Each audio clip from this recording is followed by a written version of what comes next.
Most business owners think the way to save money is simple: spend less, but in reality, the strategy often fails completely. And there isn't something I call the law of spending, the idea that all available money eventually gets spent. This happens in families, but what's even more interesting is that it also happens inside companies. In fact, sometimes the only way for a company to grow and even to save money is to intentionally create new expenses. Yes, sometimes the smartest financial decision is to spend more money on purpose.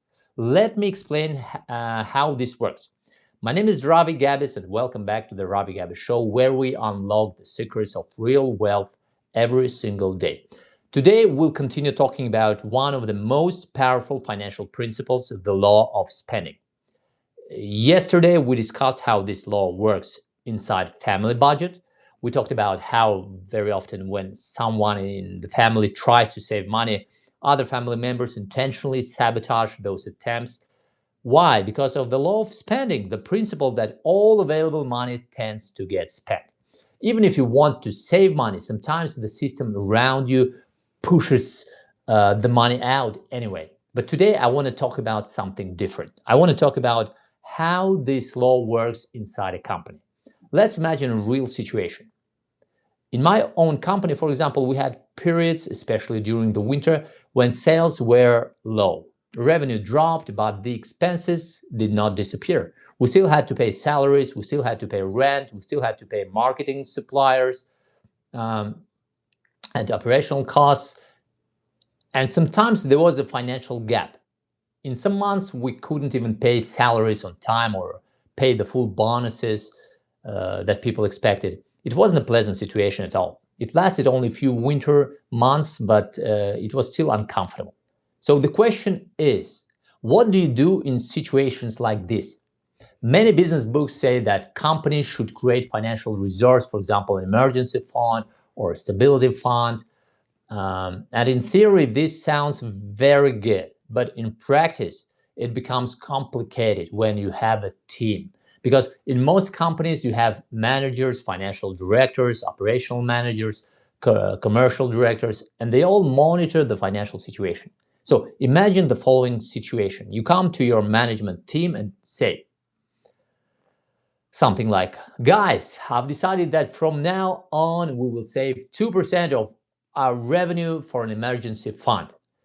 Will they be excited? Of course not. Most likely, they will say something like, are you serious? We already have problems with cash flow, and now you want to save money instead of spending it? The owner is crazy. From their perspective, this decision looks irrational. So, what can you do? Here we come back to the law of spending. If you want to save money in a company, sometimes you must disguise saving as a necessary expense. There are several ways to do this.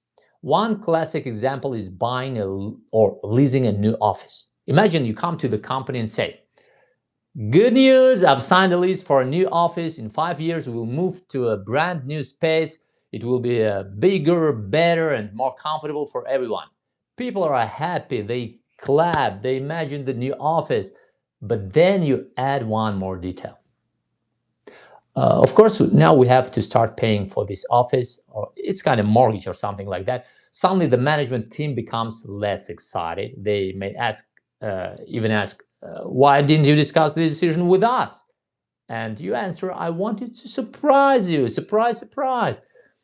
They may be frustrated in the beginning, but the key point is this. Now the company has a new mandatory expense. And because of that expense, the company must now generate more revenue. This is where another principle comes into play, what I call the law of income. The law of income says something very simple. People tend to earn only as much money as they need to survive at the current level of life. Different families have different survival levels. Different teams have different survival levels. Inside many companies, employees unconsciously believe that the company is something permanent, something that will always exist, no matter what happens. But that's not true. A company survives only if it creates enough income to support its expenses. And that is why sometimes an owner must intentionally create structured expenses. For example, pay yourself a proper salary, a real salary. I mean, a serious salary, because now this becomes part of the company's survival budget. When payday comes, everyone gets paid, including the owner. The company must generate enough money to cover that spending. Another example is long-term commitments like a lease, a loan, or strategic investments. These expenses create pressure for growth. Now the sales department must sell more. Now the marketing team must generate more leads. Now the company must operate at a high level. And here's the interesting part. When people work harder and generate more revenue, they also start earning more themselves. Salespeople earn more commissions.